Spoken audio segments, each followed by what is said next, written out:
Shalom, shalom, selamat pagi. Shalom, selamat pagi juga bagi jemaat umat-umat Tuhan yang ada di online service.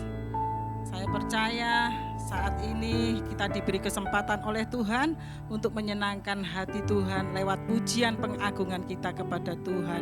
Haleluya, haleluya.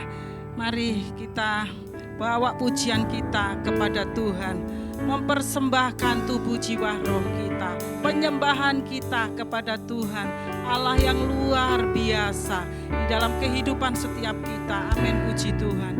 Haleluya, haleluya, haleluya, haleluya. Ku bawa kepadamu,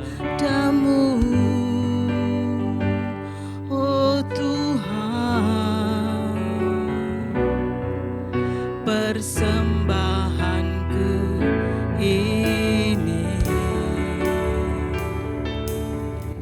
Ku ingin Engkau menerima korban syukurku melalui pujian. Mari kita bawa korban syukur kita kepada Tuhan. Ku bawa kepadamu, oh Tuhan, persembahanku ini. Ku ingin Engkau menerima korban syukurku melalui pujian. Takkan pernah ku bawa selain yang terbaik, yang harum dan sejati di hadapan kamu. Yesusku, terimalah korban syukurku ini yang mengalir di hatiku sebagai penyembahanku. Mari kita katakan, akan kami bawa pujian kami Tuhan. Oh haleluya, kami mau memberi yang terbaik Tuhan di hadapan ya Tuhan Yesus. Haleluya, benar ya Tuhan. Engkau menerima korban syukurku melalui pujian.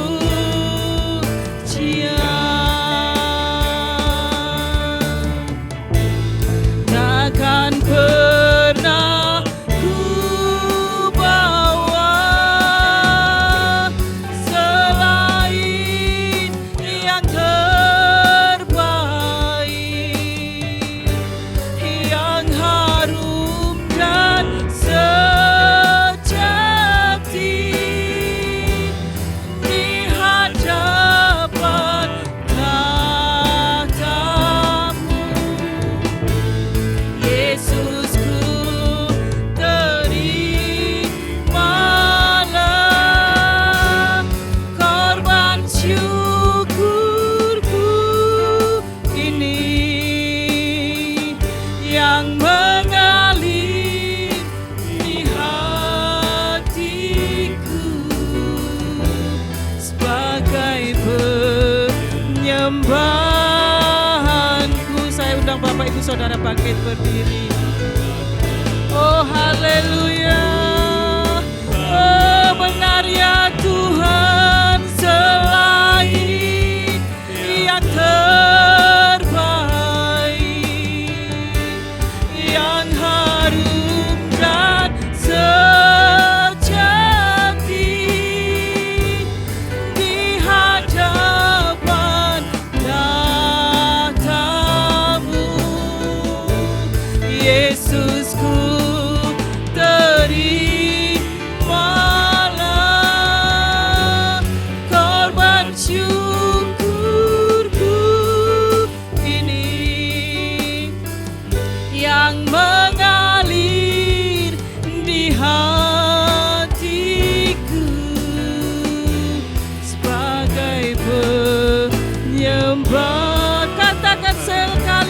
takkan pernah ku bawa.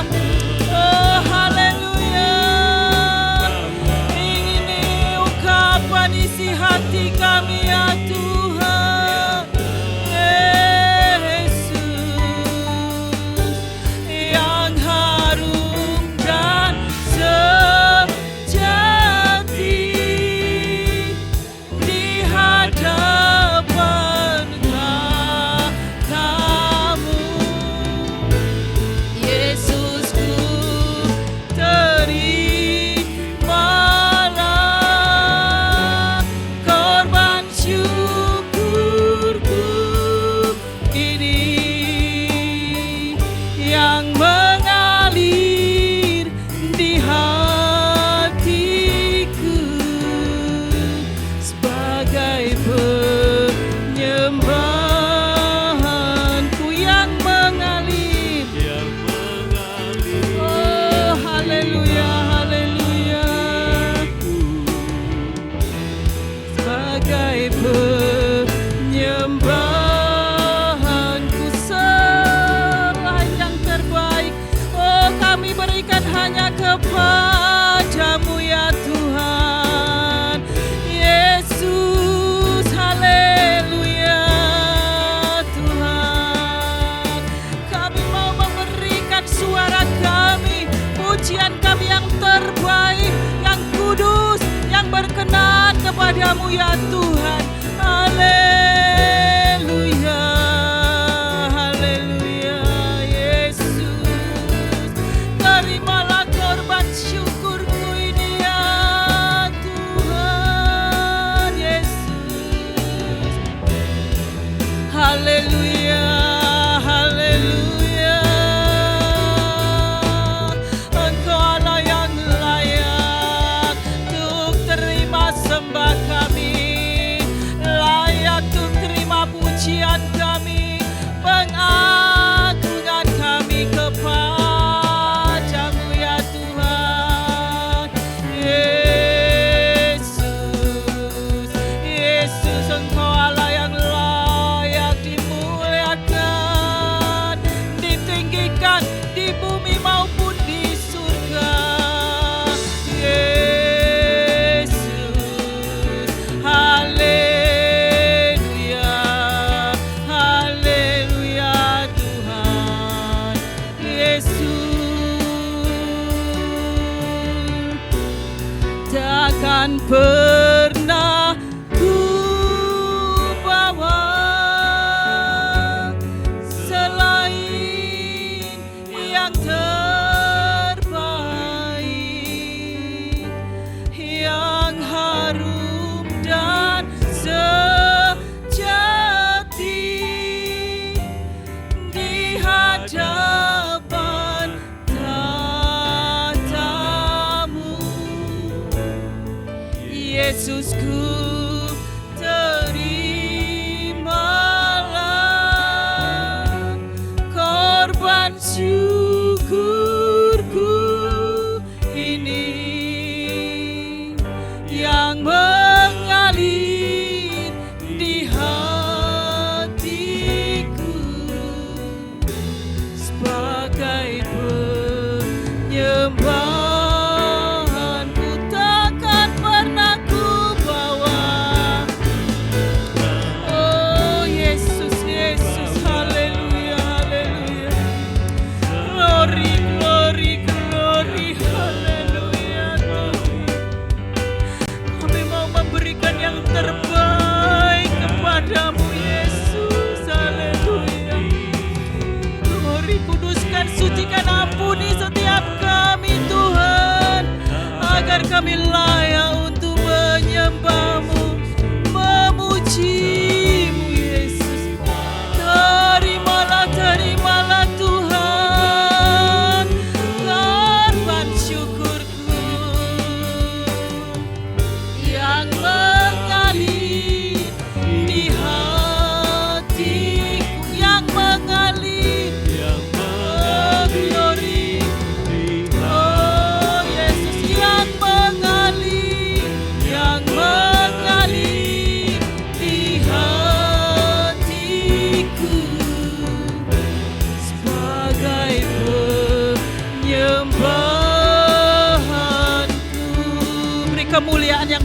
berguling meriah untuk Tuhan kita.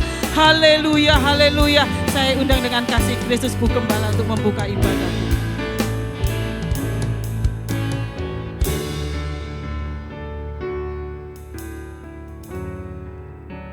Haleluya, haleluya, haleluya. Oh, terima kasih Bapa dalam nama Yesus. Kami bisa ada di rumah Tuhan dengan kuat sehat, dengan sukacita, dengan kerinduan akan Tuhan. Mari kita mengangkat kedua belah tangan kita. Angkat hati, pikiran, perasaan kita kepada Bapa dalam nama Tuhan Yesus. Ya Tuhan Allah Bapa kami di sorga, dalam nama Tuhan Yesus Kristus, ini kami umat-Mu siap untuk melayani Tuhan, berbakti kepada Tuhan. Sucikan, layakkan kami semua, urapi kami dengan Roh Kudus-Mu, supaya persembahan korban rohani kami naik suatu korban yang berkenan kepada Tuhan. Terima kasih Tuhan, hamba buka, tabiskan kebaktian pada pagi hari ini. Di dalam nama Bapa, Putra, Roh Kudus, yaitu dalam nama Tuhan Yesus Kristus. Haleluya. Amin. Shalom, selamat pagi semua. Kita tetap bangkit berdiri dan menyanyi bersukacita memuliakan Tuhan. Puji Tuhan, tetap pada sukacita. Haleluya, kita tetap semangat untuk memuji, menyenangkan hati Tuhan.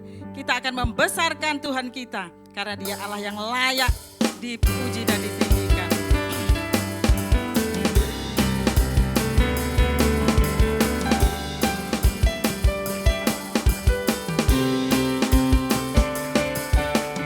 Besarlah Tuhan dan layak dipuji. Besarlah namanya, kekallah kuasanya. Aman berlindung dalam naungannya. Dia Allah bagi kita, di pihak kita. Terpujilah Tuhan, terpujilah Tuhan, terbukti kuasanya. Dalam menunjukkan kasih-Nya pada kita. Sebab Tuhan telah bangkit menyayangi kita. Terpujilah Tuhan, terpuji namanya.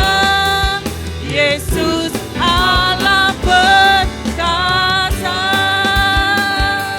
Amin, haleluya. Besarlah Tuhan dan layak dipuji. Besarlah namanya, kekallah kuasanya. Aman berlindung dalam naungannya. Dia Allah bagi kita, di pihak kita. Terpujilah, terpujilah Tuhan, terbukti kuasanya. Dia telah menunjukkan kasih-Nya pada kita. Sebab Tuhan telah bangkit menyayangi kita. Terpujilah Tuhan, terpuji namanya. Yesus Allah perkasa. Allah yang sanggup ya menolong kita, karena Dia tidak pernah menyangkal firman-Nya ya. Firman Tuhan selalu berdaulat penuh atas kehidupan setiap kita. Puji Tuhan. Bapak Ibu Saudara percaya bahwa Tuhan yang kita sembah adalah Tuhan yang bertahta di atas puji-pujian kita. Amin, puji Tuhan. Untuk itu kalau kita memuji Tuhan, jangan setengah hati ya, jangan asal-asalan, tapi dengan segenap hati dan jiwa kita akan menaikkan pujian, sehingga pujian kita, kuasa dari pujian mengalir di dalam setiap masalah kehidupan yang kita alami, dan kita boleh menjadi pemenang, lebih dari seorang pemenang. Amin, puji Tuhan. Kita pujikan Tuhan Allah kita bertahta atas pujian umat-Nya.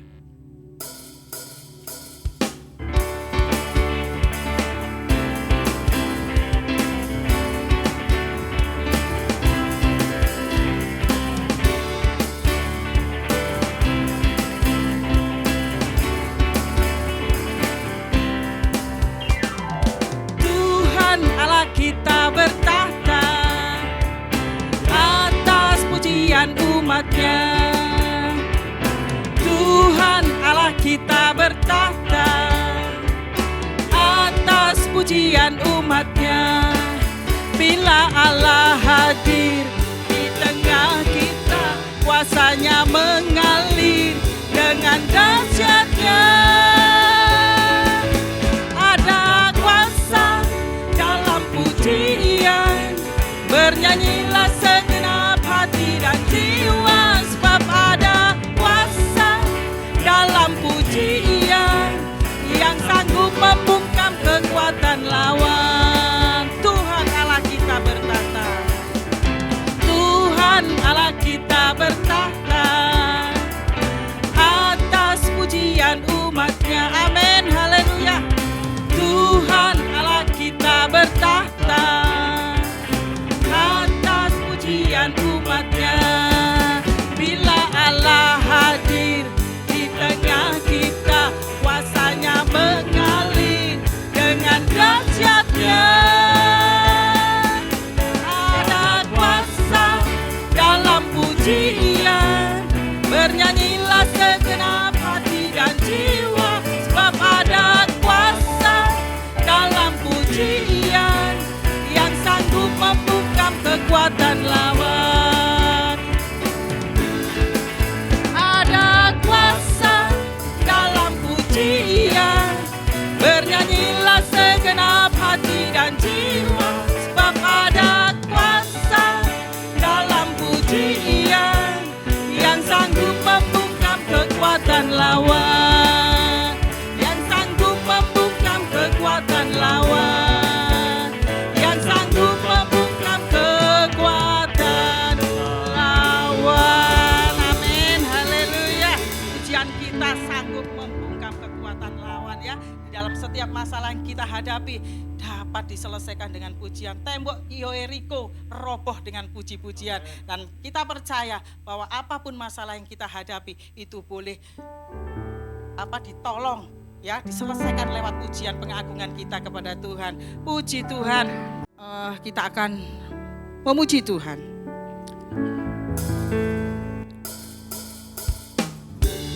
Haleluya. Kau terbesar dan mulia. Haleluya.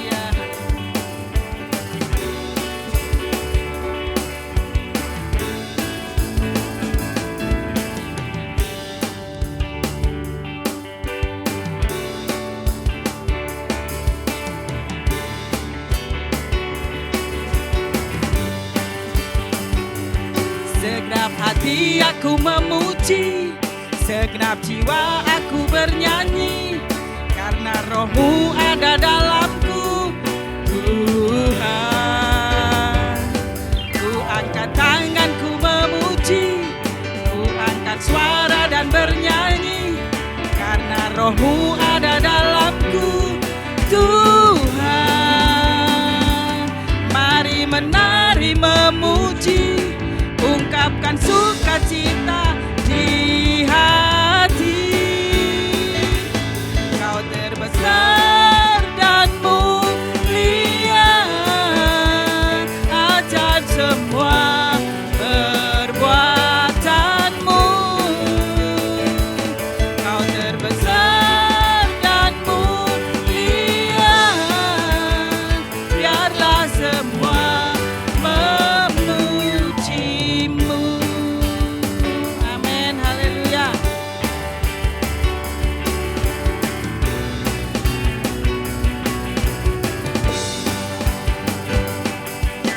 Tadi aku memuji, segenap jiwa aku bernyanyi, karena Roh-Mu ada dalamku, Tuhan.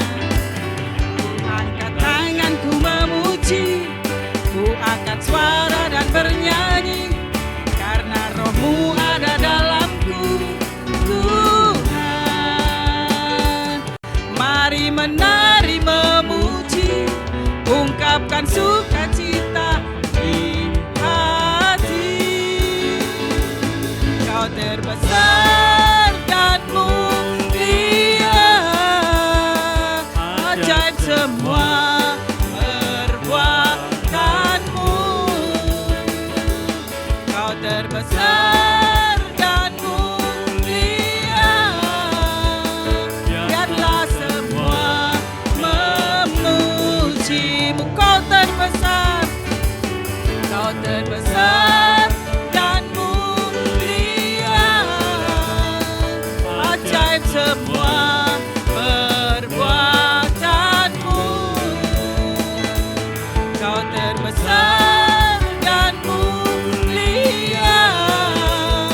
Biarlah semua memujimu. Biarlah semua memujimu. Biarlah semua memujimu. Amin. Haleluya. Glory, haleluya. Oh, biarlah kita dapat mengungkapkan sukacita kita kepada Tuhan lewat pujian pengagungan kita kepada-Nya. Haleluya. Kita akan masuk dalam doa. Mengucap syukur, tiba saatnya kita akan mendengarkan kebenaran firman Tuhan. Saya undang Bapak Ibu Saudara bangkit berdiri. Kita akan katakan bahwa Yesus Dialah juru selamat kita yang selalu menjadi sumber kemenangan di dalam kehidupan setiap kita. Haleluya, Dia tidak akan pernah meninggalkan kita. Dia tidak pernah, oh Tuhan, melepaskan kita. Dia tetap menjadi menara perlindungan bagi kehidupan saudara dan saya. Terima kasih Tuhan.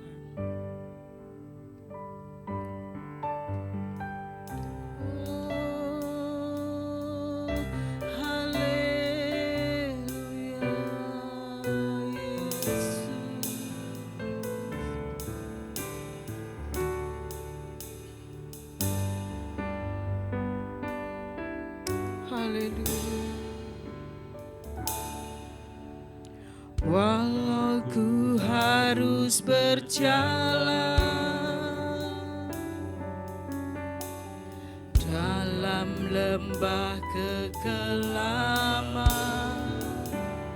perlindungan-Mu, oh Tuhan, nyatalah bagi hidupku. Tiada pernah sedetik pun, tiada pernah sedetik pun. Amin. Terima kasih Tuhan Yesus. Tiada pernah Kau tinggalkan. Sungguh mulia dan sempurna, hanya Kaulah yang disembah. Kau katakan, Yesus Engkau juru selamatku. Yesus Engkau Juru selamatku, dalam janji-Mu kemenanganku selamanya kan ku nyatakan besar setiamu Tuhan di hidupku.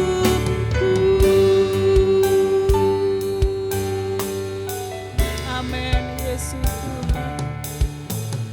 Walau ku harus berjalan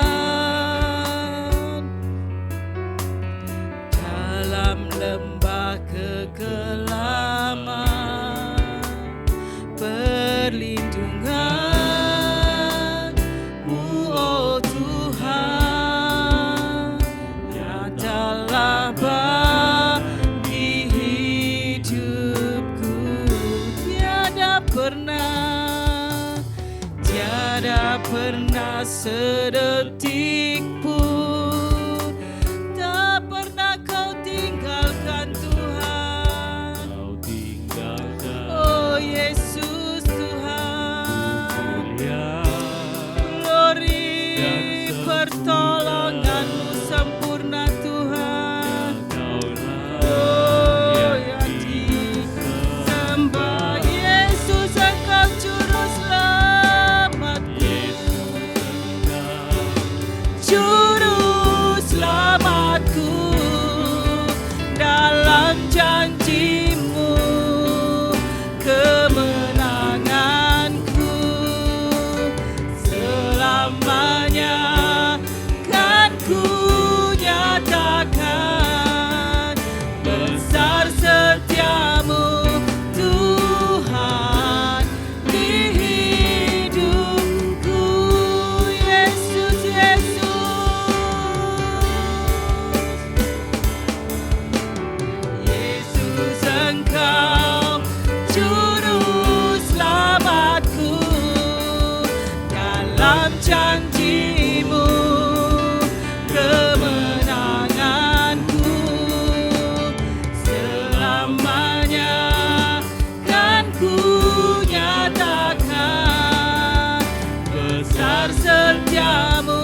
Dia adalah juru selamat kekasih jiwa kita yang sanggup menolong kita menjadi Ebenezer, menjadi Immanuel di dalam kehidupan setiap kita.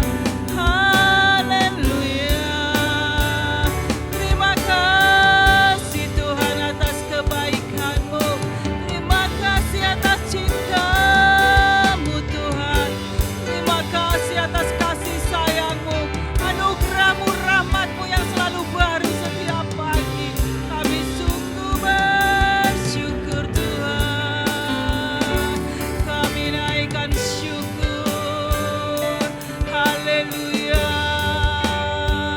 Haleluya Tuhan. Engkaulah kemenanganku Tuhan.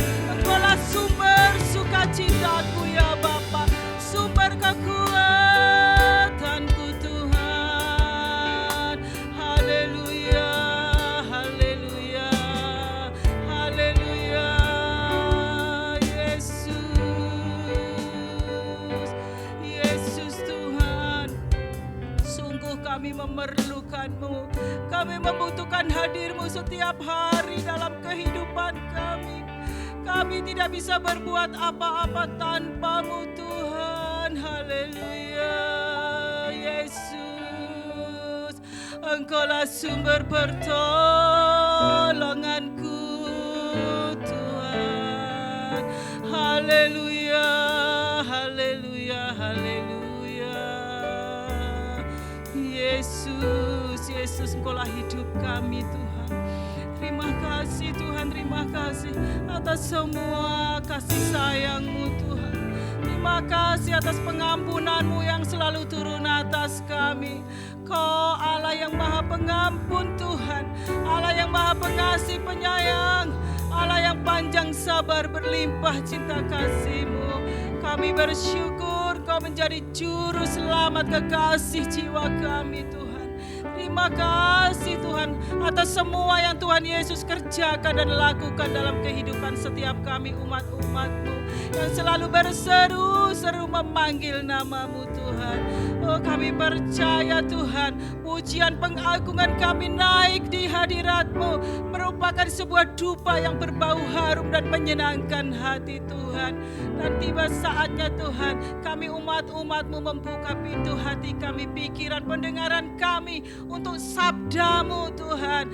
Oh, berbicaralah melalui hamba-Mu Tuhan, agar setiap firman yang disampaikan itu boleh memberikan kami kekuatan baru Tuhan, hikmat baru, pengertian-pengertian baru, sehingga Tuhan kami boleh menjadi pelaku-pelaku firman Tuhan yang diberkati, dipakai Tuhan untuk menjadi berkat Tuhan bagi orang-orang yang di sekeliling kami. Terima kasih Tuhan, memberkati hamba-Mu yang akan menjadi berkat bagi kami semua. Pakai dia lebih hari lebih indah. Tambah-tambahkan pewahyuan rahasia firman-Mu yang lebih dalam lagi Tuhan. Agar hamba-Mu boleh menjadi berkat di dalam setiap perkataannya Tuhan. Itu memberikan kami rema, memberikan kami kekuatan yang luar biasa.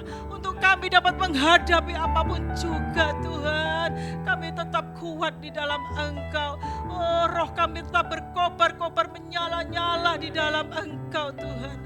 Terima kasih Tuhan, kuduskan, sucikan, ampuni setiap kami, agar kami boleh layak ada di hadapan-Mu, layak untuk mendengarkan kebenaran firman Tuhan. Kami mengucap syukur Bapa di surga, Bapa yang baik, Bapa yang luar biasa, memberkati setiap kami yang hadir. Di dalam nama Yesus kami alaskan, mintakan doa kami. Haleluya, percaya dan mau diberkati Tuhan lewat firman Tuhan, sama-sama katakan amin. Haleluya. Terima kasih sudah menyambut saya dengan gembira. Selamat pagi Bapak Ibu, saudara-saudari sekalian. Selamat kita berjumpa lagi dalam ibadah di hari Minggu ini. Juga untuk semua jemaat Tuhan yang beribadah secara online, biarlah tidak mengurangi sukacita kita ya untuk mendengarkan firman Tuhan. Sebelumnya saya juga mengucapkan terima kasih untuk Ibu Gembala karena boleh memberikan kepercayaan bagi saya bisa membawakan firman Tuhan. Di atas segalanya saya bersyukur kepada Tuhan untuk kesehatan, kekuatan, karena sudah agak lama juga tidak dapat jadwal, beberapa kali jujur menolak karena kurang persiapan seperti itu. Dan hari ini sudah dibilang sama Mami dari minggu lalu gitu ya, sudah 1 minggu persiapan, biarlah ini benar-benar yang Tuhan mau gitu. Karena saya khawatir kalau ini hanya menjadi isi hati saya, tidak akan sampai kepada diri saya sendiri maupun kepada jemaat Tuhan. Jadi hari ini mari sama-sama kita belajar, saya sharing tentang firman Tuhan, tapi firman Tuhan itu pedang bermata 2, betul? Amin. Itu juga yang akan berbicara kepada saya. Mari sama-sama kita melihat pagi hari ini firman Tuhan yang akan saya bawakan ada di dalam Matius 25 ayat 1 sampai 13. Dan saya beri judul berjaga dan bersiap setiap saat. Matius 25 ayat 1 sampai 13. Kita akan baca bergantian, saya terlebih dahulu, saya ayat yang ganjil, nanti Bapak Ibu Saudara sekalian ayat yang genap dan begitu seterusnya. Mari kita sama-sama bangkit berdiri. Matius 25 ayat 1 sampai 13. Gadis-gadis yang bijaksana dan gadis-gadis yang bodoh. Pada waktu itu, hal kerajaan sorga seumpama 10 gadis yang mengambil pelitanya dan pergi menyongsong mempelai laki-laki.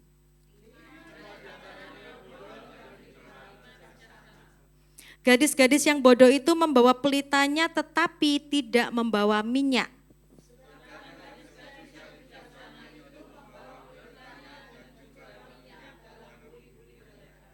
Tetapi karena mempelai itu lama tidak datang-datang juga, mengantuklah mereka semua lalu tertidur.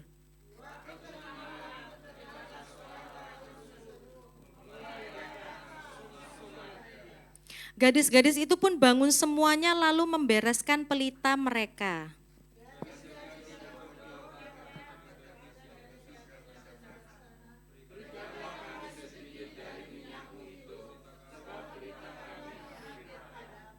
Tetapi jawab gadis-gadis yang bijaksana itu, tidak, nanti tidak cukup untuk kami dan untuk kamu. Lebih baik kamu pergi kepada penjual minyak dan beli di situ.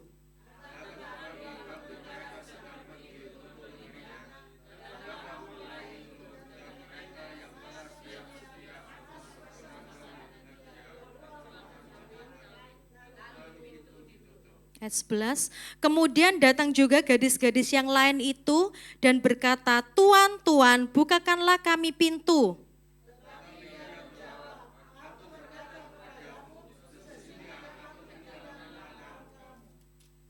Karena itu berjaga-jagalah sebab kamu tidak tahu akan hari maupun akan saatnya.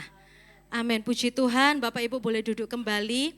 Ini adalah serangkaian pengajaran Yesus dari pasal 24 tentang akhir zaman. Jadi sebelum Yesus diserahkan untuk disiksa dan pada akhirnya mati, Yesus memberikan khotbah tentang akhir zaman. Kalau kita lihat mulai dari pasal 24, di situ ada beberapa perikop tentang tanda-tanda yang menyertai datangnya akhir zaman.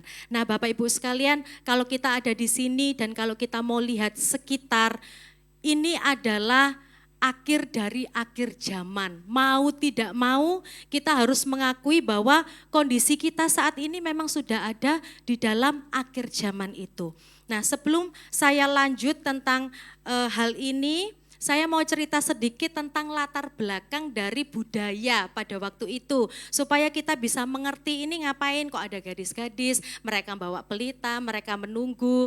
Jadi tidak seperti bayangan saya dulu waktu mendengarkan bagian ini, perempuan-perempuan itu membawa pelita gitu ya, terus mereka ngapain, terus mereka menunggu itu ngapain gitu, lalu mereka tertidur, apakah mereka hanya menunggu, diem-diem gitu ya, pelongo-pelongo gitu, ngapain sih mereka ini. Nah, ketika saya pelajari lebih lanjut, ternyata pada zaman itu budaya yang ada adalah para 10 gadis ini itu adalah para pengiring.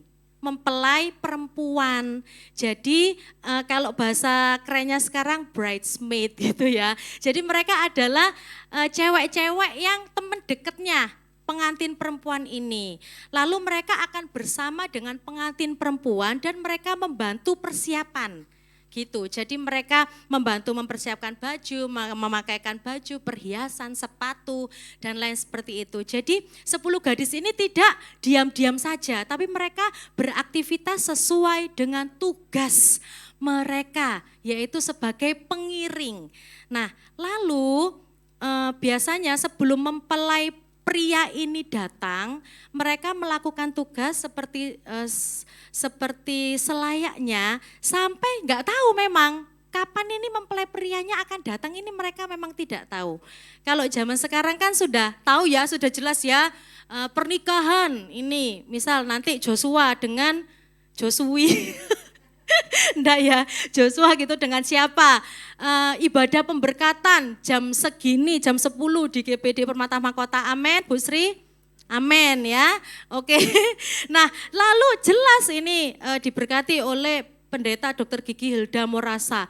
Lalu nanti resepsi jam 6 sore di mana gitu, di gedung apa? Jelas. Tapi kalau zaman dulu memang tidak. Jadi random sekali, waktunya mau kapan datang itu gak ada yang tahu. Kenapa? Karena mempelai pria itu mereka masih mengadakan diskusi dengan keluarga mempelai perempuan.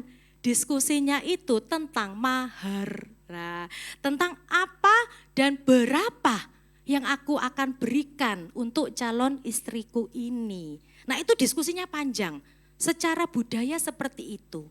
Oleh karena itu, biasanya itu karena diskusinya sampai malam Bapak Ibu, pengiring pengantin perempuan ini mereka sedia pelita.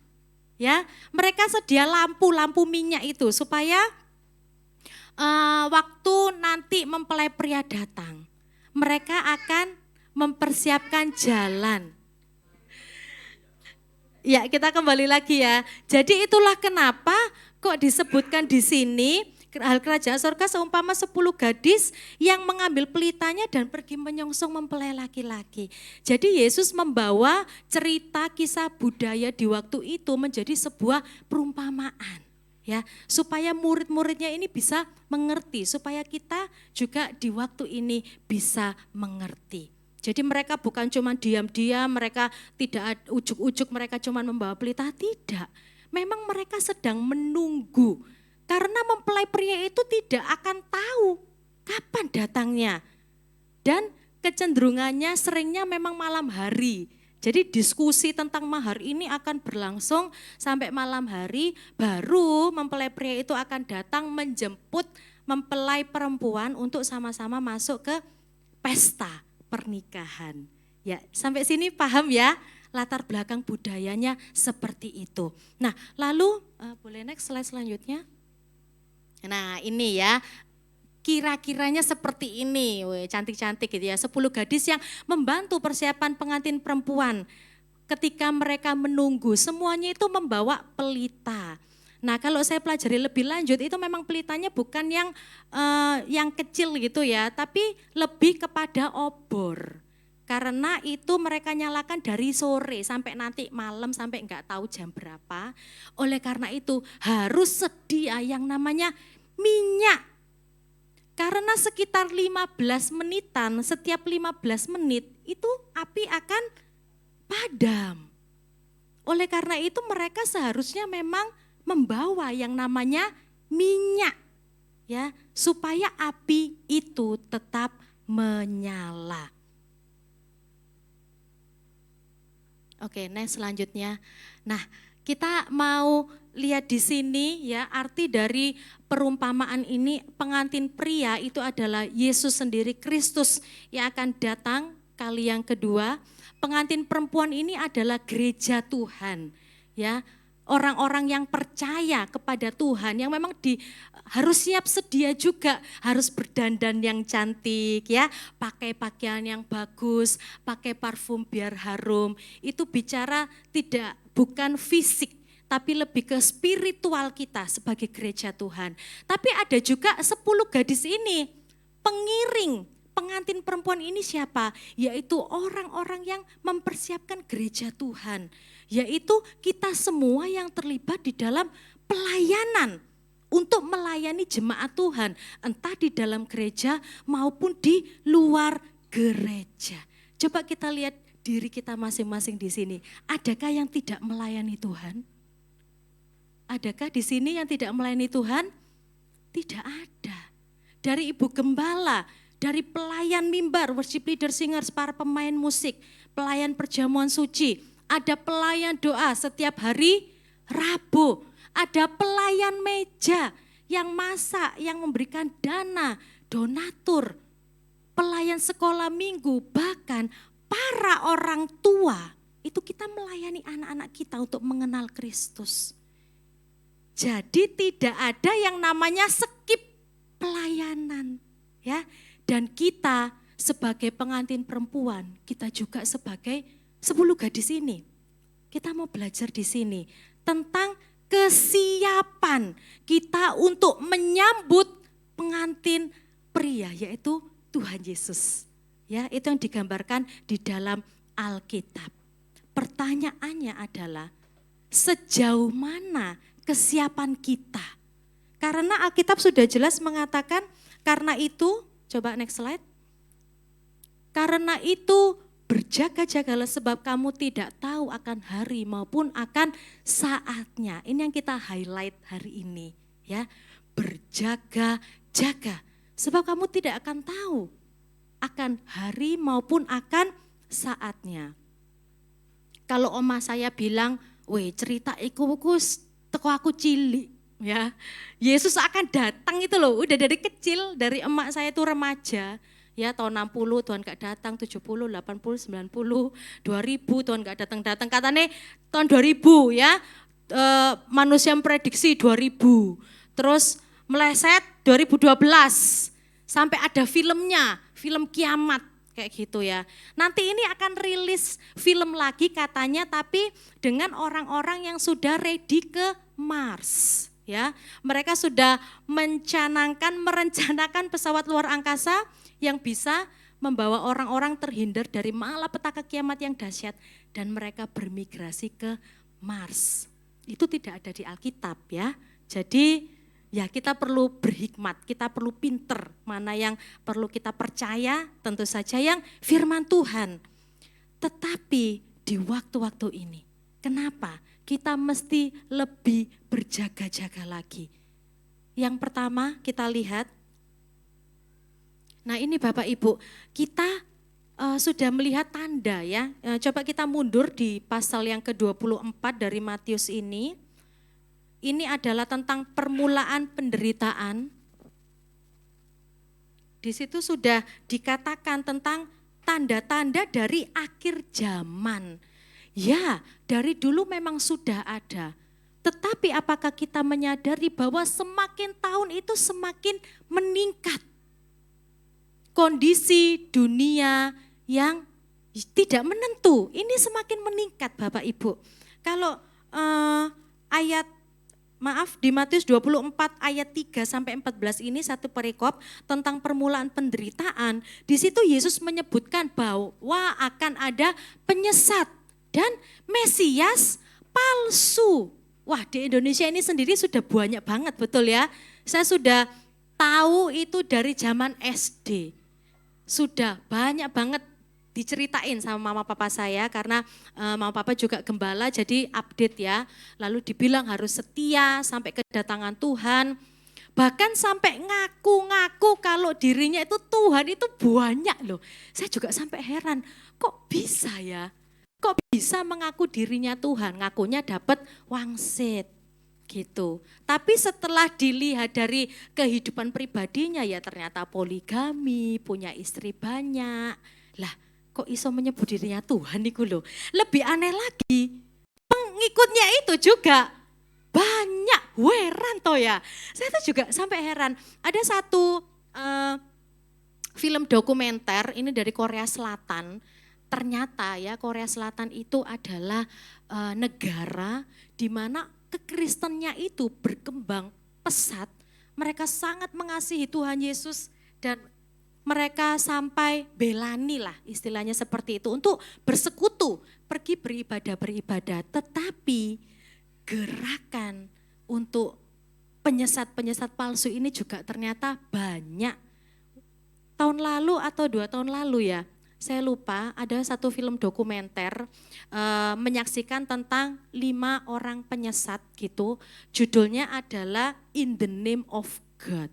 Jadi para pemimpinnya menggunakan diri mereka, mengklaim bahwa mereka itu adalah Tuhan. Bukan lagi utusan Tuhan, bukan lagi hamba Tuhan, bukan lagi orang yang diurapi Tuhan. Tapi sudah ngomong kalau I am God. Wih, saya lihat itu saya menangis, tapi di satu sisi saya juga rada geli gitu ya. Dan pengikutnya itu sampai internasional. Dari Korea Selatan, mereka punya jemaat di Australia, mereka punya jemaat di Indonesia. Bahkan orang-orang Kristen di Amerika itu loh, ikut. Dari sini semakin jelas, bukan lagi seperti oma saya bilang tahun 60-70, tahun 2023. Semakin banyak orang yang mengaku bahwa dia adalah Mesias, dia adalah Tuhan. Firman Allah itu ditafsirkan seenaknya sendiri. Firman Tuhan diputar balikan demi apa? Demi kenyamanannya sendiri. Demi pengikut yang banyak. Kalau pengikutnya banyak, mereka dapat apa? Dapat kebanggaan dong, ya kan? Merasa diri hebat. Belum lagi kalau persembahannya tambah banyak. Ya, jadi bukan lagi Tuhan yang dicari. Tapi itu lagi, ada 2 tuan. Kalau enggak Tuhan ya, dibilang apa? Mamon. Itu Bapak Ibu, jadi tanda-tanda ini sudah semakin nyata. Mereka bukan lagi yang bergerak di bawah tanah. Apalagi dengan adanya media sosial yang begitu cepat untuk menyebar dari tangan ke tangan, WA ke WA. Cepet banget ya. Orang mau lihat khotbahnya ini tinggal search di YouTube. Ada pendeta ini, pendeta itu, tinggal search saja. Sangat mudah dan mereka juga bergerak secara nyata, secara cepat. Kalau ada orang yang beriman itu bisa ketarik. Nah ini hati-hati ya. Oleh karena itu berjaga-jagalah. Berjaga-jagalah senantiasa. Di situ ada penyesat dan Mesias palsu, ada deru perang. Ya, perang di dunia ini bukan hanya perang dunia 1 dan 2 Bapak Ibu. Dan akan muncul katanya perang dunia ketiga ya. Banyak sekali perang salib, perang antar suku, perang antar bangsa di Indonesia ini sudah berapa kali ya. Sampit dan Sampang ya, Kalimantan dan Madura itu. Lalu di Ambon, kerusuhan di Jawa Tengah. Banyak sekali perang-perang. Di Poso, banyak anak Tuhan yang menjadi korban juga. Ada kelaparan. Tahun lalu Indonesia mengalami kelaparan itu di daerah timur. Daerahnya kering. Yang biasa dituruni hujan itu gak turun hujan nih. Bisa loh sampai seperti itu. Ya, perubahan iklim, cuaca yang begitu ekstrim. Kalau dulu sekolah ya, anak-anak sekolah Joshua yang masih kuliah masih ingat. Di Indonesia ini kan cuma ada 2 musim ya. Musim duren dan musim mangga. Bukan ya? Kalau musim itu banyak ya, ada duren, mangga, salak gitu. Kalau cuaca itu cuma ada 2, yaitu musim panas dan musim penghujan. Itu dulu jelas ya, musim panas itu bulan Maret sampai September. Nanti musim hujan September sampai Maret. Wes gitu toh. Sekarang coba, gak karu-karuan. Ya kan? November baru muncul hujan tahun lalu. Ya, dan hujannya sampai sekarang tapi itu pun enggak sering. Tapi masa kemaraunya yang lebih panjang. Waktu itu masa kemarau juga tapi dingin loh. Ini semakin tidak menentu. Kita enggak tahu apa yang terjadi tapi ini tanda. Bapak Ibu kita jangan lalai dan jangan mengabaikan. Waktu orang-orang Farisi tanya kepada Tuhan Yesus, Guru, tolong berikan kami tanda tentang Engkau. Dalam arti gimana sih supaya kita tuh percaya gitu loh sama Rabi, katanya dia ini Tuhan gitu ya. Tapi Yesus tuh bilang apa? Tanda-tanda alam kamu tahu, tapi tanda-tanda zaman kok kamu nggak tahu. Jangan sampai kita menjadi seperti orang-orang Farisi, Bapak Ibu. Kita mau mengerti tanda-tanda zaman gempa bumi. Ini sudah sangat nyata ya di mana-mana. Yang paling dahsyat itu tahun lalu, yang sampai lama itu. Tapi saya lupa di negara mana itu. Ya, sampai subuh-subuh jam 5 pagi negara sana. Sampai ada tayangan-tayangan di YouTube, jadi orang-orang udah pada keluar, anjing-anjing itu udah melolong panjang, tapi kan orang-orang masih tidur ya. Terus langsung gedung-gedung tinggi itu ambruk, bers, bers, bers. Nyata sekali, tadi malam di Jemberana, Bali ada gempa.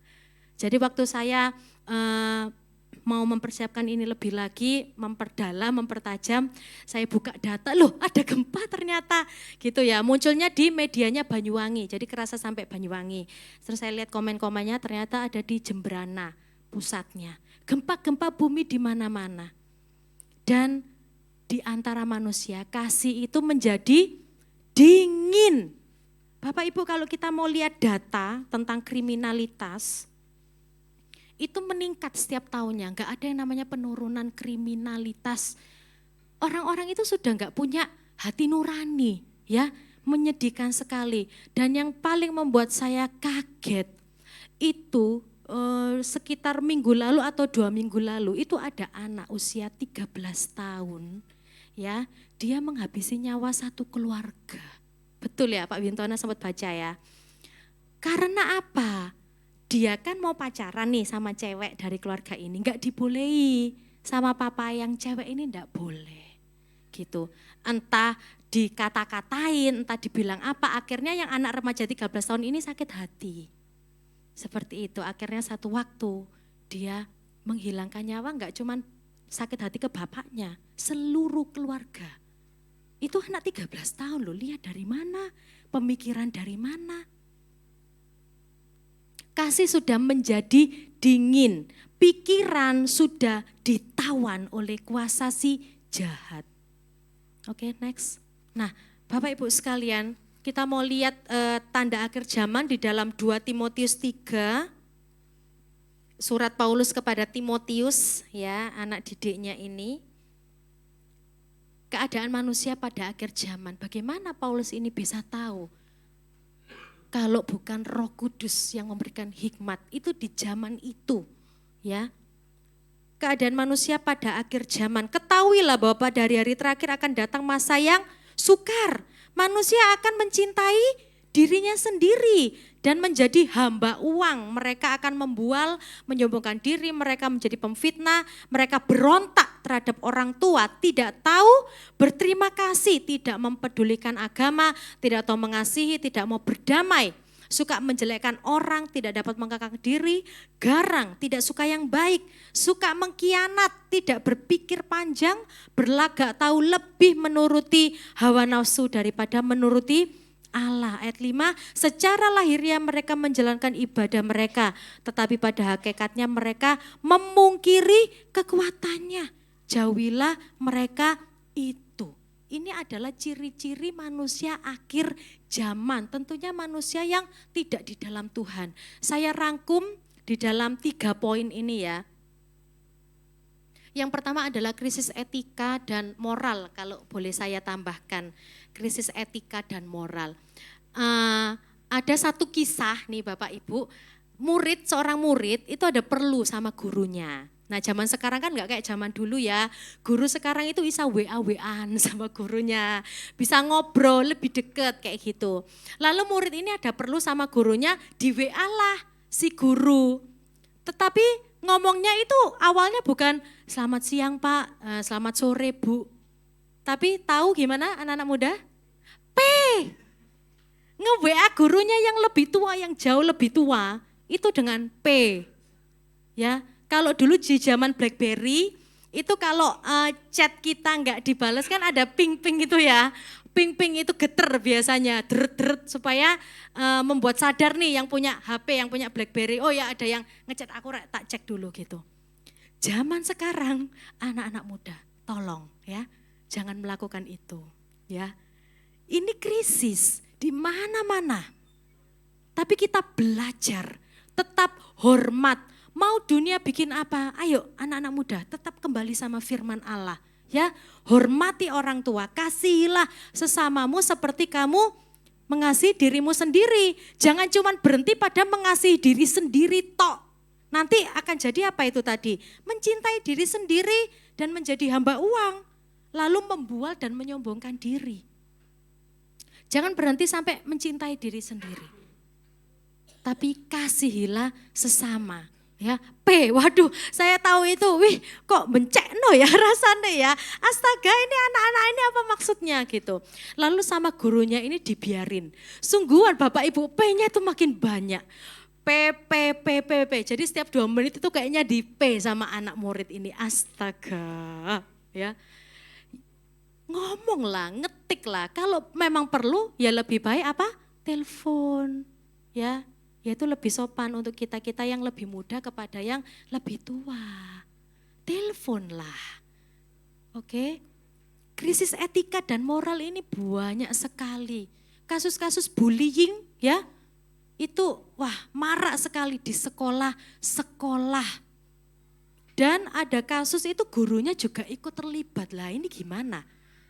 Mungkin orang tuanya sudah mengajar, mendidik dengan baik. Tapi di sekolah kalau gurunya juga membiarkan, ini juga menjadi hal yang buruk untuk anak-anak. Bisa sekolah dengan senang, sekolah dengan tenang. Jadi apa yang dikatakan oleh firman Tuhan ya 2020 tahun yang lalu itu nyata hari-hari ini. Sangat-sangat nyata bahkan kalau kita mau update berita setiap hari, baca sudah bukan koran ya sekarang ya, semua ada di HP. Ayo kita mau update. Dengar berita dari TV, aduh isinya itu memang lebih banyak kriminalitas yang sudah saya bilang tadi. Dan menariknya ya dari data, itu kan kriminalitas itu kan ada pembagiannya ya, kriminalitas pembunuhan, pencurian, kejahatan seksual dan lain sebagainya, ada kategori-kategorinya. Jawa Timur itu hampir selalu menempati peringkat 3 besar Bapak Ibu. Jawa Timur loh, provinsi yang kita tempati sekarang. Bangga enggak? Prestasinya itu kriminalitas. Ya ampun ya. Tapi di satu sisi pasti ada prestasi-prestasi yang lain. Cuman kemarin saya memang cari data statistik itu mereka baru mengeluarkan sampai tahun 2022 itu tidak pernah turun. Meningkat terus. Lalu manusia akan membual, menyombongkan diri. Saya masih ingat khotbah Ibu Gembala minggu lalu tentang bagaimana sih perkataan-perkataan yang baik. Ya, membual, kalau memang rumahnya masih kontrak enggak apa-apa, ya kan? Bilang aja terus terang, gak usah gengsi. Iya ini aku sudah beli dengan DP sekian. Ya, yang tahu sekali bohong itu efeknya akan bola salju, ya kan? Bohong satu, lalu selanjutnya akan bohong lagi untuk menutupi bohong sebelumnya, benar? Dan begitu, bohong yang ketiga akan menutupi bohong 2 dan 1 dan begitu seterusnya. Kalau enggak Roh Kudus yang jamah enggak akan berubah. Jadi enggak usah membual, tapi banyak pol yang membual. Salah satu media pembualan itu media sosial. Ya. Memberikan hoax yang belum tentu diri sendiri ini benar. Ada satu film waktu itu saya nonton sama Ko Andrew. Jadi cewek ini ingin dipandang di tempat kerjanya sampai dia akhirnya berbohong dengan berpura-pura ke Paris. Ya. Supaya dia bisa update di media sosial, dia di Paris, dia makan croissant gitu ya, croissant itu ya, ngomongnya croissant katanya seperti saya juga nggak tahu, betul Hans bacanya gitu, croissant gitu ya. Nah dia update foto-foto di Instagram, di Facebook, itu judulnya apa ya? Bapak Andrew saya juga lupa ya, itu supaya dia terlihat keren Dan orang-orang di tempat kerjanya itu segan. Oh, anak ini sudah ke Paris. Dia di sana ikut pembekalan jurnalistik. Wah, keren ya. Bisa diundang untuk pembekalan jurnalistik, di filmnya itu kayak gitu. Jadi dia berdandan kayak orang Paris, dia update makanan-makan Paris. Padahal semuanya itu editan. Dia ngedit di laptopnya pakai Photoshop. Ini sudah membual banget. Dia dapat banyak like. Sampai artis-artis pun nge-like dia, ngundang dia ke sana sini. Semua demi pride, demi kebanggaan. Selama ini aku gak dilirik kok sama atasanku. Aku gak diajak sama teman-temanku untuk makan siang. Tapi dia bikin sesuatu yang boom. Yang dia bisa dibilang orang keren. Sampai suatu saat ada rekan kerjanya yang memergoki dia. Dia tinggal laptopnya di kantor lalu dia pergi. Terus temennya ini dari awal memang merasa aneh. Terus dia masuk dan di otak-atik laptopnya ketahuan kalau dia sudah bohong, membual. Gak ada ceritanya dia ke Paris. Dia cuma di kamarnya. 1 minggu itu di kamarnya dia ngedit-ngedit. Kadang dia keluar cari foto, di pinggir jalan ada kafe tapi backgroundnya diganti. Tapi itu nyata banget. Bapak Ibu sekalian, saat ini dengan adanya media sosial, kita mau pakai untuk apa? Ini kita sudah nggak bisa menghindari, betul ya? Saya sampai kaget dan luar biasa bangga dengan Oma Hong, umur 82 tahun tuh masih update banget teknologi. Bisa WA-an loh, bisa video call ya. Itu media sosial kita nggak bisa hindari Bapak Ibu. Tapi pertanyaannya, mau kita pakai untuk apa media sosial kita? Untuk memuliakan Tuhankah, berbagi Injil Kerajaan Allah, membagi firman Tuhan, atau untuk membual itu tadi, untuk menyombongkan diri kita sendiri. Ya, mari kita kembali berjaga-jaga. Di situ ada mereka menjadi pemfitnah, mereka berontak terhadap orang tua, ya, ada di sekolah minggu, anak-anak muda remaja, hormati orang tuamu. Ya, sayangi papa mama, opa oma, om tante yang merawat dan membesarkan. Zaman sekarang saya bilang nggak bisa menghindar dari media sosial, ya. Semua hal itu tumpek blek itu ya di satu genggaman ini loh. Macam-macam kontennya, mau di Facebook, WhatsApp, TikTok, YouTube, semuanya itu menawarkan, memberikan beribu berjuta bahkan konten. Anak muda hati-hati, harus melakukan yang namanya filter, ya, menyaring mana yang perlu aku konsumsi dan mana yang tidak. Karena kita adalah apa yang kita makan sehari-hari, bukan makan secara jasmani saja, tapi pikiran kita ini loh, kita isi dengan apa. Kalau yang kamu lihat, anak-anak muda lihat adalah konten-konten tentang game terus, atau konten tentang prank, atau konten tentang kekerasan, itu yang akan muncul dalam hidupmu. Jadi harus tahu yang namanya filtering. Para orang tua juga mari kita dampingi anak-anak kita. Jangan dikira anak-anak itu sudah besar ya, 1 SMA, 1 SMP, terus mengerti semuanya, belum tentu. Apalagi kalau punya teman-teman yang kurang baik. Kita tetap harus dampingi mereka sampai mereka bisa berdikari, mereka bisa tegas, punya prinsip. Kalau apa yang aku konsumsi setiap hari harus yang berguna buat hidupku, bukan malah yang menjatuhkan aku. Tidak tahu mengasihi, tidak mau berdamai, suka menjelekkan orang. Ini kemarin waktu pemilu, Bapak Ibu semua nyoblos ya. Ada yang golput? Ada? Evan belum ya. Ya, minimal 17 tahun. Hans nyoblos? Iya. Tidak, waduh sayang banget ya. Katanya sudah diurusin kampusnya, nggak bisa. Oh terlambat ya, ada keterlambatan. Oke, nah. Yang menyedihkan bagi saya itu kalau memang tidak suka ya sudah diem aja gitu loh ya. Jangan menggiring opini tapi sambil menjelek-jelekkan. Itu tidak disukai oleh Tuhan.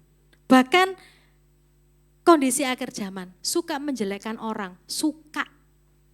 Jadi ini sudah jadi habit, ya, sudah jadi karakter, sudah ada kata suka loh, ya. Bukan hanya menjelekkan orang, firman Tuhan bilang apa? Suka menjelekkan orang.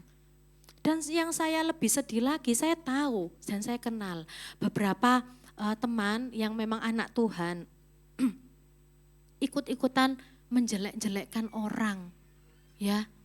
Kalau memang kita tidak setuju dengan salah satu paslon, ada paslon tertentu, ya udah diam aja, sudah diam saja daripada kita ngomong kita berdosa di hadapan Tuhan. Di situ saya ingat firman Tuhan, dengan lidah yang sama kita memuji Tuhan, tapi di lain waktu kita mencaci maki, kita meso-meso, kita omong kotor. What for? Buat apa? Kan sama aja kita beribadah tapi kita memungkiri kekuatannya. Buat apa? Jadi mari kita sebagai anak-anak Tuhan, janganlah kita suka menjelekkan orang. Nyinyir gitu ya. Bahasa kerennya anak muda sekarang, aku gak nyinyir kok C, aku mereview katanya. Astaga. Mereview kehidupan orang ya. Aku mereview baju orang, aku mereview rambut orang. Iya kalau kamu sampaikan, iya kalau kita sampaikan setelah itu menjadi masukan-masukan yang berarti ya. Itu loh, kok udah panjang rambutnya mungkin bisa dipotong biar nggak kayak bowo gitu ya. Kalau saya bilang, ya kita sampaikan dengan kata-kata yang bagus, bukan menjelek-jelekkan atau mereview, itu sama dengan nyinyir. Itu tidak berkenan bagi Tuhan. Mari kita sungguh-sungguh dengan lidah kita pakai saja untuk memuliakan Tuhan. Berikan apresiasi, berikan pujian. Kalau mau tegur, tegur dengan kata-kata yang bijak.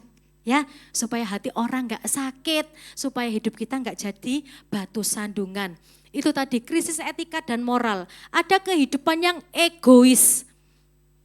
Kalau sudah pegang HP, gak lihat kanan kiri ya. Anak-anak muda sudah pegang HP, nge-game, dipanggil 1000 kali gak nongol. Loh, ya. Jangan sampai itu ada dalam kehidupan kita ya. Ini sudah warning, udah peringatan, udah teguran. Saya sendiri kadang kalau sudah pengen santai sampai Philip itu bilang gini, mama ini dipanggil-panggil HP terus, katanya nanti matanya merah. Padahal itu omongan saya ke dia yang balik lagi ke saya. Itu loh, gitu. Jadi kadang itu anak-anak itu memang bisa menjadi cara Tuhan ya untuk menegur kita orang tua. Saya sampai gitu, mama ini sudah, aku bilang minta susu nggak diambilin. Mamanya nggak mau kalah, ya kan udah besar bisa ambil sendiri. Jangan ya Bapak Ibu punya kerendahan hati ya untuk diingetin sama anak gitu. Jadi itu tadi, kita kalau egois, kita memang nggak akan peka dengan tanda-tanda zaman. Ya, kita lihat sekitar kita, tetangga kita, kanan kiri kita, nggak usah jauh-jauh. Keluarga kita dulu, ya, keponakan-keponakan, sepupu mungkin, ipar-ipar.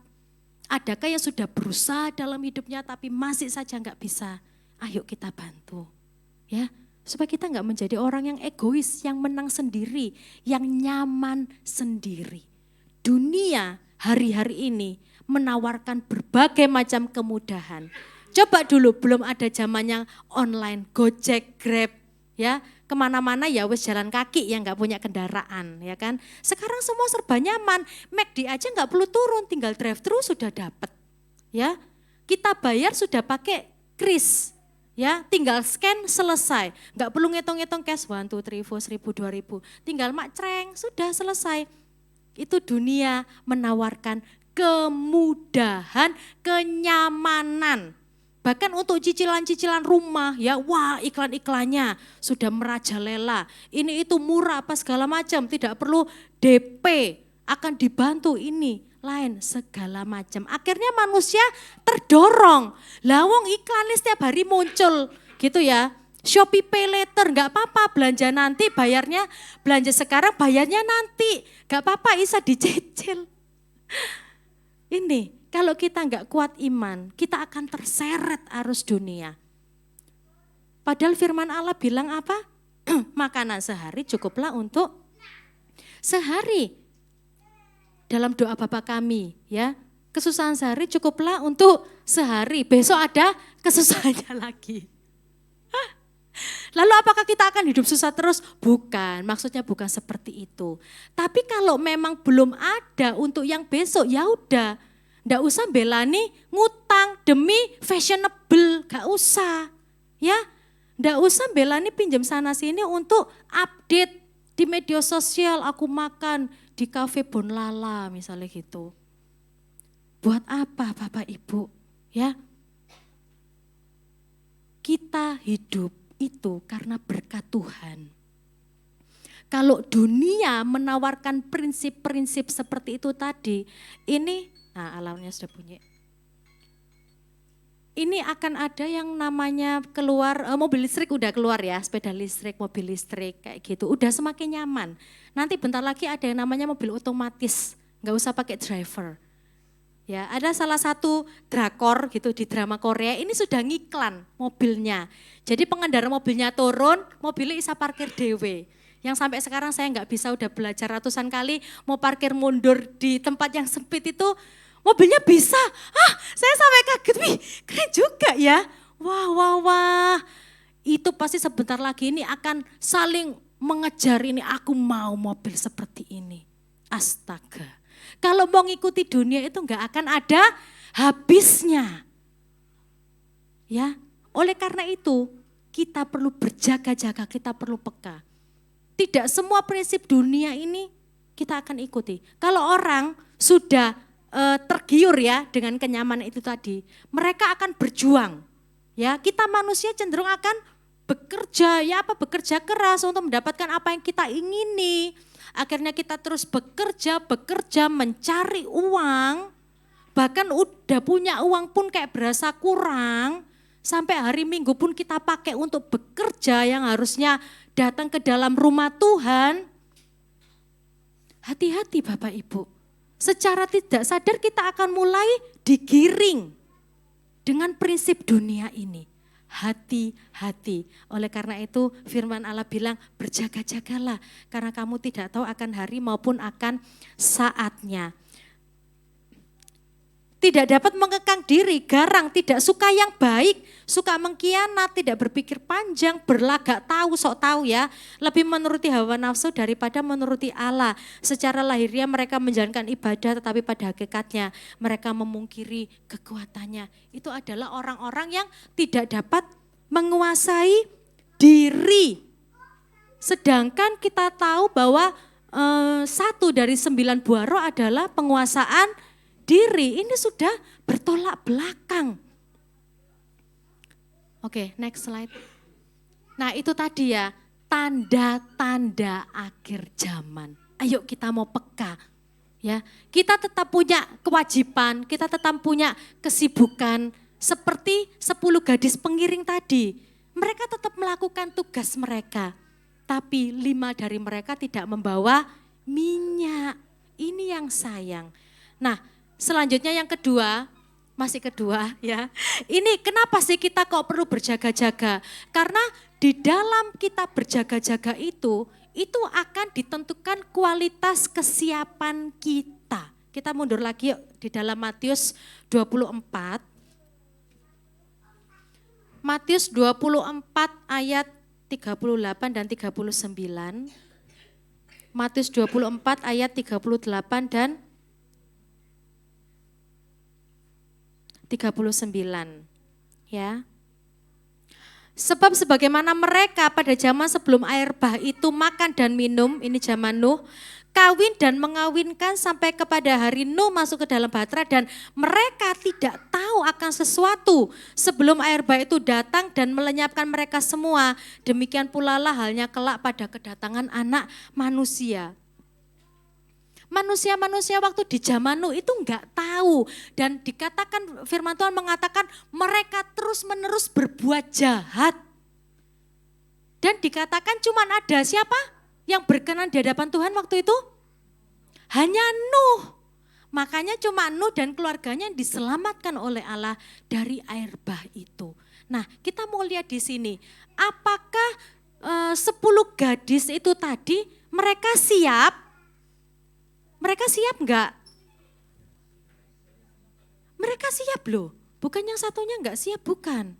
Mereka sudah sama-sama bawa pelita. Ya, sama. Sama, enggak ada yang enggak bawa pelita. Karena mereka sudah tahu acara biasanya sampai malam. Cek. Nah, tetapi yang membedakan kualitas kesiapan mereka adalah ada atau tidak adanya minyak. Ya, sekali lagi Bapak Ibu, 10 gadis ini sama-sama bawa pelita.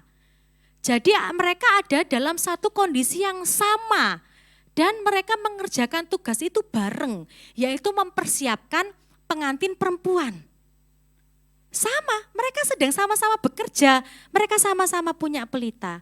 Tetapi kualitas kesiapannya itu berbeda. Di sini yang mau kita pelajari, ayo jemaat GPD Permata Mahkota, jemaat Tuhan yang mendengar ibadah ini secara online, satukan kualitas kesiapan kita, sehingga kita punya kualitas yang layak, sesuai dengan SNK-nya Tuhan, yaitu punya pelita dan minyak. Kalau punya pelita sama-sama semua sudah punya, betul ya? Dalam perumpamaan itu sudah punya semuanya. Tapi ternyata kualitas itu saja tidak cukup. Kualitas rutinitas beribadah saja tidak cukup. Harus nyata iman dan perbuatan sehari-hari. Next. Nah, lalu apa yang perlu kita lakukan Bapak Ibu? Bagaimana cara kita berjaga-jaga? Yang pertama kita harus bangkit ya, yang sudah terlena dengan kesibukan rutinitas atau yang sudah terlena dengan segala harta benda kenyamanan hidup, bangkit ya. Kita harus sadar sekarang bahwa kita hidup di hari-hari terakhir. Menikmati pemberian Tuhan itu boleh, sangat boleh ya. Malah memang Tuhan beri untuk kita nikmati, tapi ingat, tetap berjaga-jaga. Kita buka di 1 Petrus 5 ayat 18. Boleh saya minta tolong satu orang boleh bantu saya untuk membacakannya. 1 Petrus 5 ayat 18.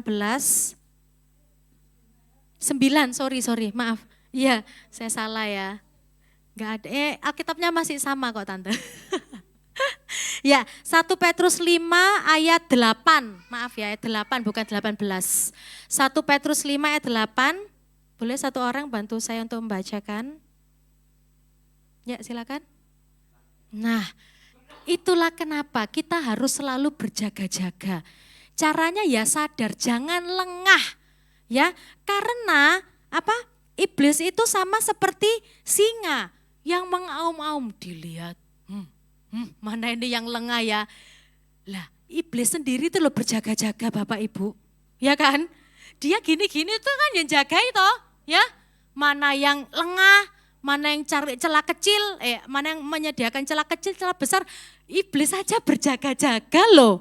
Masa kita enggak? Ya, ini jangan mau kalah sama si iblis dan kita memang harus menang. Kita harus menghidupi firman Tuhan bahwa kita akan menang, kita akan masuk dalam perjamuan kawin anak domba. Oleh karena itu kita harus bangkit, sadar, stay alert. Jangan terlena oleh kesenangan dunia. Berkat itu dari Tuhan, kita nikmati boleh. Tapi dalam kita menikmati itu, ayo kita tetap berjaga-jaga. Kemarin waktu di Lombok itu saya bangun tidur kan, terus saya ambil saat teduh di luar karena pemandangannya bagus banget. Lah kok waktu saya buka ayatnya itu loh, yo ayat tentang berjaga-jaga. Saya tuh mikir Tuhan ini liburan gitu ya. Tapi ya itu maksudnya Tuhan supaya saya enggak terlalu terlena dengan kesenangan ini. Tetap ingat baca firman, tetap ingat berdoa. Karena ya itu tadi iblis itu juga berjaga-jaga mengintai siapa yang dapat ditelannya. Ya, yuk kita mau bangkit dan sadar. Oke, next selanjutnya. Caranya adalah dengan bangkit dan sadar itu tadi kita bisa menolak prinsip dunia. Karena dalam Roma 12 ayat 1 dikatakan apa? Janganlah kamu menjadi serupa dengan dunia ini, tapi berubahlah oleh pembaharuan budi, berubah. Ya, pembaharuan budi, sudah ribuan kali kita dengar ini. Pembaharuan budi itu bicara soal pembaharuan pikiran. Supaya kita bisa menolak prinsip dunia itu tadi, yang seolah-olahnya enak, yang seolah-olah bagus, ternyata menggiring kita pada kebinasaan. Hati-hati. Selanjutnya, bagaimana cara kita berjaga-jaga? Ya, kita tetap mengerjakan tanggung jawab dan kewajiban kita di dunia, ya. Bekerja, berumah tangga, kita pelayanan, sekolah, kuliah. Tapi ingat Bapak Ibu, bahwa kita juga punya tanggung jawab spiritual di hadapan Tuhan. Kita punya tanggung jawab spiritual di hadapan Tuhan. Dan ini tidak bisa kita pisahkan dengan hidup kita sehari-hari. Oh, sekuler ya sekuler, rohani ya rohani. Tidak. Kalau di luar gereja aku menjadi sekuler, kalau dalam gereja aku menjadi rohani. Tidak ya Bapak Ibu. Karena hidup kita ini sudah dibeli, harganya sudah lunas dibayar. Oleh karena itu muliakan Allah dengan tubuh kita. Jadi dimanapun kita pergi dan berada, kita punya tanggung jawab spiritual di hadapan Tuhan. Apakah tanggung jawab spiritual itu? Next. Nah, inilah pikiran, perasaan, perkataan, dan perbuatan yang mengarah kepada Kristus. Bukan lagi berfokus kepada diri sendiri, agendaku, rencanaku, keinginanku. Tidak. Tetapi semua mengarah kepada Kristus, sang mempelai pria kita yang akan datang menjemput kita. Satu orang bisa minta tolong bacakan lagi di dalam Galatia 2 ayat yang ke-20. Amin. Aku hidup tapi bukan lagi aku sendiri yang hidup, melainkan Kristus yang hidup di dalam aku. Ayo kita ganti kata aku ini pakai nama kita masing-masing. Ya, kita ucapkan sekarang yang ayat Galatia 2 ayat 20 ini. Ganti kata aku dengan nama kita masing-masing. Yuk kita baca 1, 2, 3. Namun Evelyn hidup, tetapi bukan lagi Evelyn sendiri yang hidup, melainkan Kristus yang hidup di dalam Evelyn. Dupi sekarang di dalam daging adalah hidup oleh iman dalam Anak Allah yang telah mengasihi Evelyn dan menyerahkan dirinya untuk. Itu tanggung jawab spiritual kita di hadapan Tuhan. Dan itu akan terus-menerus kita sadar dan kita punya kalau kita sedia kualitas dengan minyak yang bukan hanya pelita, tapi dengan adanya minyak, itu kualitas itu tadi yang diinginkan oleh Tuhan. Boleh mundur di satu slide sebelumnya. Minyak itu melambangkan apa? Roh Kudus. Jadi dalam hidup kita, kehidupan orang percaya itu pelita itu tadi. Kalau kita cuma hidup dengan pemikiran kita saja, kita bisa sangat mudah tergelincir. Syarat kualitas yang diinginkan oleh Allah adalah kita selalu penuh dengan Roh Kudus. Bapak Ibu, Roh Kudus itu bisa berduka. Ya, ada ayat katakan apa? Jangan kamu mendukakan Roh Kudus Allah. Dan kalau kita sering mengabaikan suara Roh Kudus dalam hati dan hidup pikiran kita, diabaikan, Roh Kudus sudah bilang, bertobatlah, jangan berbohong. Ampunilah, maafkanlah, sudah jangan kepahitan. Tapi kalau kita sering mengabaikan, kita abai, lama-lama kita enggak peka kan Roh Kudus. Roh Kudus bisa pergi. Ini kondisi yang waktu Tuhan datang kita enggak masuk dalam kualitas kesiapan. Ya, hati-hati Bapak Ibu. Waktu saya persiapkan ini saya bilang sama Tuhan, Tuhan, saya enggak mau. Karena jujur ada waktu-waktu saya kok seperti mengabaikan Roh Kudus ya. Tapi waktu dengan sangat kuat Tuhan mengatakan bahwa bagian ini yang harus saya sampaikan. Itu berbicara sendiri dalam hidup saya. seperti ya memang firman itu pedang bermata dua ya, kena ke jemaat, kena juga yang ke menyampaikan. Masihkah kita peka Bapak Ibu akan suara Roh Kudus? Masihkah kita mencari Roh Kudus dalam kita mengambil keputusan hidup kita? Apakah kita lebih sering taat kepada Roh Kudus atau kita mengabaikan Roh Kudus? Semoga kita menjadi anak-anak Tuhan yang selalu penuh dengan Roh Kudus. Amin. Supaya waktu Tuhan datang, mempelai pria itu datang, kita menjadi orang-orang yang bijaksana, yang punya pelita dan juga punya minyak. Hidup kita menyala dan di situ ada urapan Roh Kudus, ada tuntunan Roh Kudus selalu di dalam kehidupan kita. Next, selanjutnya. Nah, bagaimana itu terjadi? Tentunya dengan kita membangun hubungan dengan Tuhan. Ya, hal yang basic, hal yang dasar yang gak boleh kita lupakan, mau senang, sedih, capek. Gak capek dalam hidup kita. Berdoa, baca firman. Carilah dahulu kerajaan Allah, maka semuanya akan ditambahkan kepadamu. Secapek-capeknya kita bekerja, mencari pekerjaan, mengurus anak, rumah tangga. Bangun hubungan dengan Tuhan setiap saat.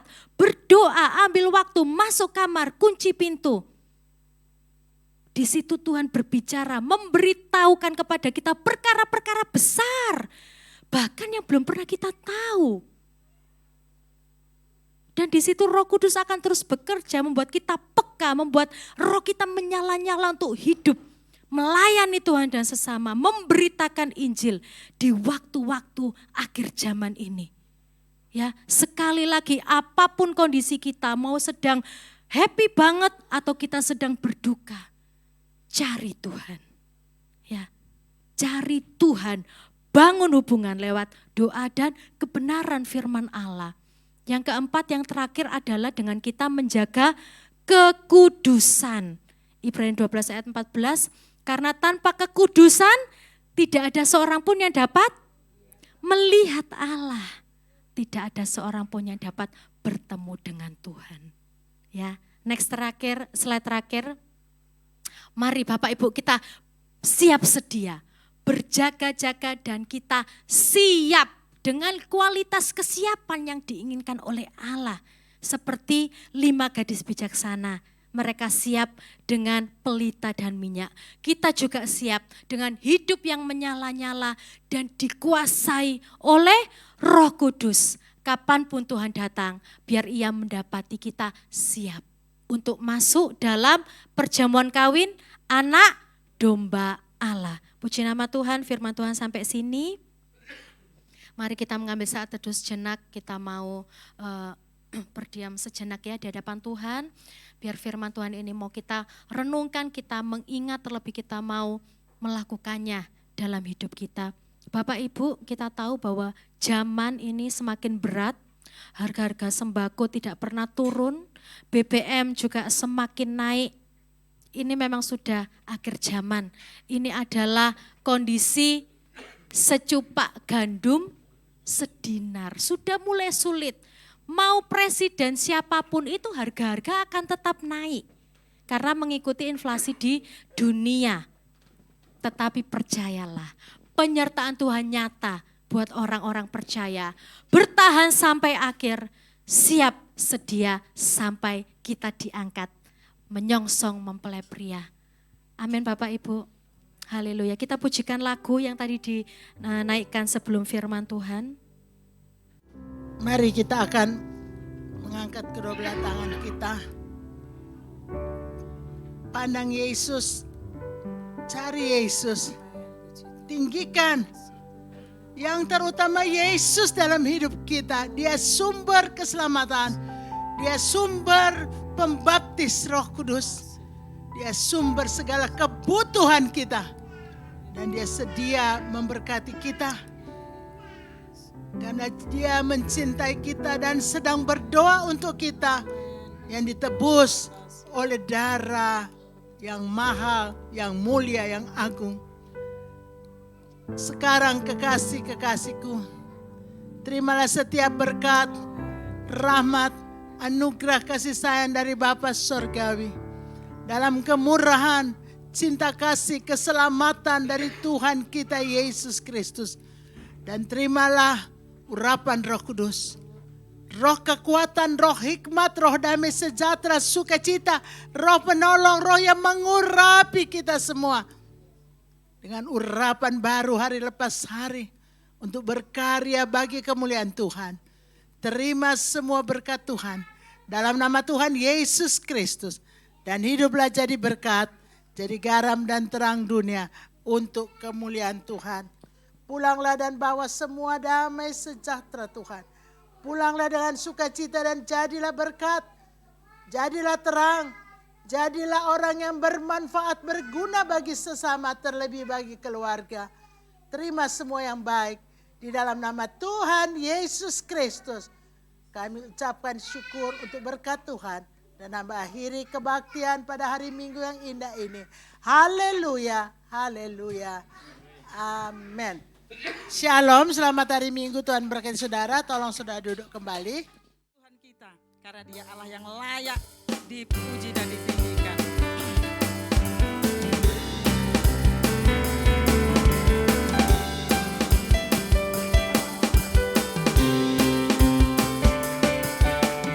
Besarlah Tuhan dan layak dipuji.